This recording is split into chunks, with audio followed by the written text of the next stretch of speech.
లోకేష్ని అడుగుతున్నా. కొంతమంది నాతో అంటారు, నువ్వు లోకేష్ను చాలా ఘాటుగా మాట్లాడినావు, ఎటువంటి పరిస్థితుల్లో ప్రతీకారం తీర్చుకోవాలా అని చెప్పి నీ మీద దాడి చేసేదానికి కొంతమంది ప్రయత్నం చేస్తామంటారు. లోకేష్కి చెప్తాను, నేను ఏ రోజు ఒక వ్యక్తిని అన్యాయంగా దూషించేటువంటి పద్ధతి నాకు లేదు. కానీ ఒకటి గుర్తుపెట్టుకో, నువ్వు ఎక్కడైనా దురుసుగా, నువ్వు ఎక్కడైనా మా నాయకుని మాట్లాడినప్పుడు నేను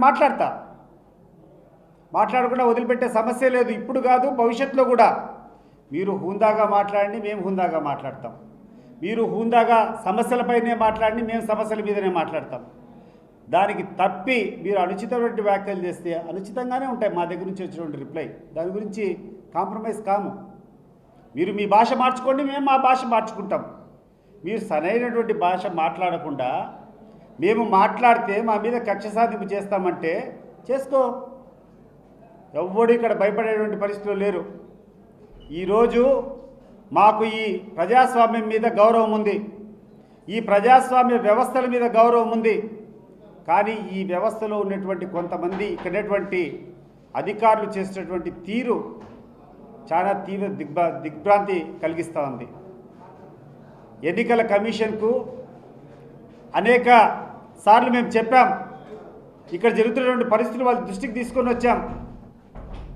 ఎన్నికల కమిషన్ కూడా మీరు సమర్థవంతంగా ఎన్నికలు నిర్వహించేటట్లయితే ఈ కార్యక్రమాన్ని పెట్టండి, కానీ మీకు ఆ శక్తి సామర్థ్యాలు లేనప్పుడు ఎందుకు ఈ ఎలక్షన్ పిలుస్తారు? మీరు ఎలక్షన్ పిలిచినప్పుడు ఇక్కడ ఇష్టానుసారంగా పోలింగ్ స్టేషన్లు సైతం ఎక్కడైనా ఏ ఊర్లో అయినా పోలింగ్ స్టేషన్కు దగ్గరగా ఉన్నటువంటి, అత్యంత దగ్గరగా ఉన్నటువంటి ప్రభుత్వ భవనంలో పోలింగ్ స్టేషన్ పెట్టాలా. ఒక గ్రామానికి ఇంకొక గ్రామంలో పోయి ఓట్లు వేయాలంట. ఆ ఇతర గ్రామం ఉండే వాళ్ళు వీళ్ళ ఊర్లో పోయి పోలింగ్ పెట్టేటువంటి పరిస్థితి, తారుమారు చేసేటువంటి పరిస్థితి ఉంటే ఏం చేస్తున్నారని చెప్పి నేను అడుగుతున్నాను. ఈరోజు ఇక్కడటువంటి పరిస్థితుల దృష్ట్యా వైఎస్ఆర్ కాంగ్రెస్ పార్టీ నాయకులకు, వైఎస్ఆర్ కాంగ్రెస్ పార్టీ అభిమానులకు అందరికీ ఒకటే పిలిపిస్తున్నాం.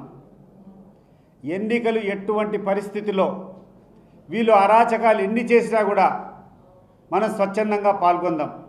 మనం స్వచ్ఛందంగా పోయి క్యూ లైన్లో నిలబడదాం. మనం ఓటు వేసుకునే దానికి ప్రయత్నం చేస్తాం.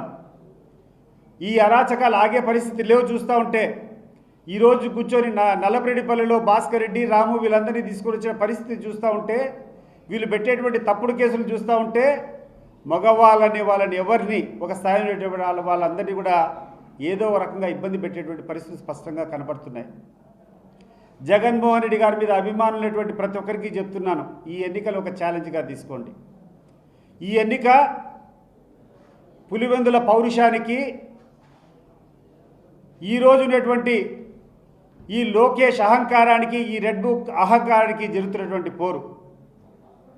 ఇక్కడ సమస్యల పట్ల పోరు లేదు, ఇక్కడ ఉండేది ఒకటే ఒక పోరు. ఎటువంటి పరిస్థితుల్లో కూడా పులివెందుల్లో ఉన్నటువంటి జగన్మోహన్ రెడ్డి గారి ప్రతిష్టకు భంగం కలిగించాలనేదే వీళ్ళ లక్ష్యం. దానికోసం వీళ్ళు అక్రమైనటువంటి మార్గాలతో, ప్రజాస్వామ్యంలో ప్రజల బలంతో ఎవరైనా గెలవాలి, కానీ అక్రమ మార్గాలతో, దౌర్జన్యాలతో గెలిచాలని చెప్పి ప్రయత్నం చేస్తూ ఉండరు. పులివెందుల ప్రజలకు ఒకటే విజ్ఞప్తి చేస్తున్నా నేను, ఒకసారి చూడండి, ఈ ప్రాంతంలో జరిగినటువంటి అభివృద్ధి చూడండి, ఈ ప్రాంతంలో ఉన్నటువంటి మెడికల్ కాలేజ్ చూడండి, ఈ ప్రాంతంలో ఉన్నటువంటి జేఎన్టీయూ చూడండి, ఈ ప్రాంతంలో ఉన్నటువంటి IIIT చూడండి, మండలంలో ఉన్నటువంటి పాలిటెక్నిక్ కాలేజీలు చూడండి, ప్రతి మండలంలో ఉన్నటువంటి జూనియర్ కాలేజీలు చూడండి, ఈ ఊర్లకు ఉన్నటువంటి రోడ్ల సౌకర్యం చూడండి, మన పొలాలకు వస్తున్నటువంటి నీటి సౌకర్యం గురించి చూడండి. అన్ని రకాలుగా కూడా ఈ నియోజకవర్గాన్ని రాష్ట్రంలోనే అత్యంత ఆదర్శవంతంగా దిద్దినటువంటి కుటుంబం వైఎస్ఆర్ కుటుంబం. మరి కేవలం స్వార్థంతో కొంతమంది చేసేటువంటి ఈ యొక్క బురద జల్లే కార్యక్రమం, ప్రజల పట్ల విశ్వాసం లేదు, ప్రజలకు సేవ చేసేటువంటి భావన వీళ్ళకి ఎక్కువ సానా లేదు. ఒకవేళ వీళ్ళకి ఇటువంటి భావన ఉంటే నేను ఒకటి అడుగుతున్నాను, ఈ తెలుగుదేశం పార్టీ నాయకులు, గడిచిన 14 నెలల నుంచి మీ అధికారం ఉంది. మీరు అధికారంలో ఉన్నటువంటి ఈ 14 నెలల కాలంలో ఈ పులివెందుల ప్రజల కోసం మీరు ఏం చేశారో ఒకసారి ఆలోచన చేయండి. ఇక్కడటువంటి మెడికల్ కాలేజీకు ఎంసీఏ మెడికల్ అసోసియేషన్ వాళ్ళు 50 సీట్లు ఇక్కడ కేటాయిస్తే మెడికల్ కౌన్సిల్ ఆఫ్ ఇండియా వాళ్ళు MCI medical council of India వాళ్ళు ఒక 50 సీట్లు కేటాయించి కాలేజ్ ప్రారంభం చేయమంటే గవర్నమెంట్ కాలేజు మేము ఈ కాలేజీ మొదలు పెట్టలేమని చెప్పి ప్రభుత్వం రాసిచ్చింది. ఈ ప్రభుత్వానికి పులివెందుల పట్ల ఏమాత్రం చిత్తశుద్ధితో ఒకసారి ఆలోచన చేయండి. మరి ప్రభుత్వ పెద్దలు ఆ రకంగా ఉంటే స్థానికంగా ఉన్నటువంటి ఈ నాయకులు ఈరోజు జబ్బలు తిరుక్కొని పులివెందుల్లో తిరుగుతాండరు నిస్సిగ్గుగా. వాళ్ళని అడుగుతున్నా నేను, ఈ యొక్క కాలేజు ప్రభుత్వం కాలేజ్ శాంక్షన్ చేసేటువంటి కాలేజీని వద్దని చెప్పించి రాసినటువంటి వాళ్ళు మీరందరూ ఈ ప్రాంతానికి కోసం ఏం చేశారు? మీరు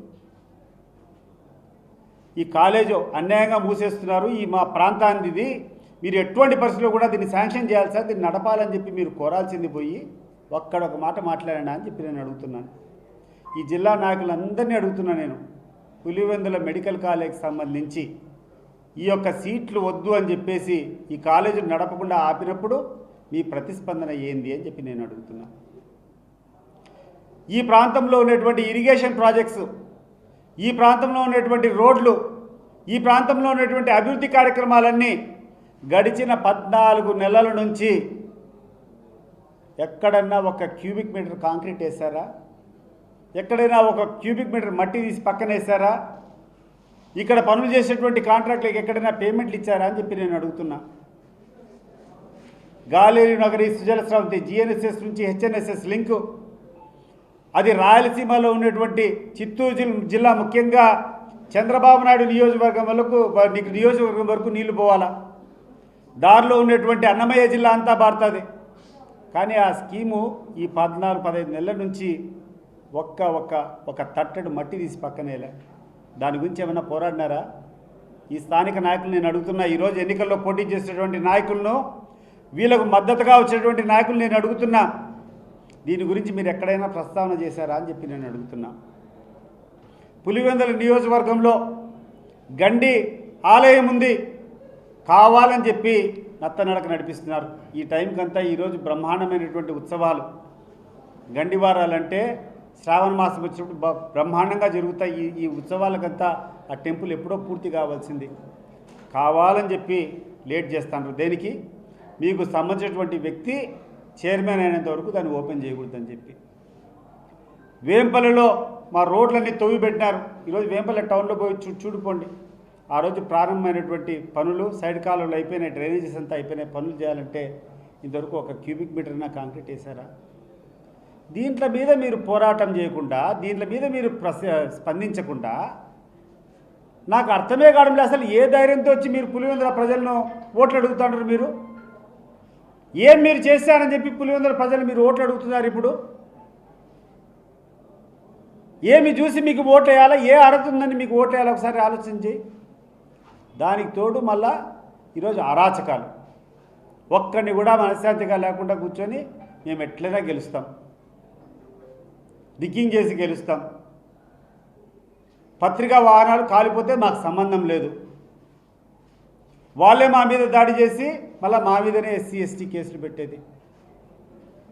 చంద్రబాబు నాయుడు గారు ఈ రాష్ట్ర ముఖ్యమంత్రి, మీరు ప్రతి ఒక్కటి మీ ఆజ్ఞానుసారం జరుగుతుంది. గతంలో మీరు ఇటువంటి వ్యవహారాలు చేయలేదని చెప్పి నాకు తెలుసు. కానీ ఈరోజు చాలా విపరీతమైనటువంటి పరిస్థితులు జరుగుతున్నాయి.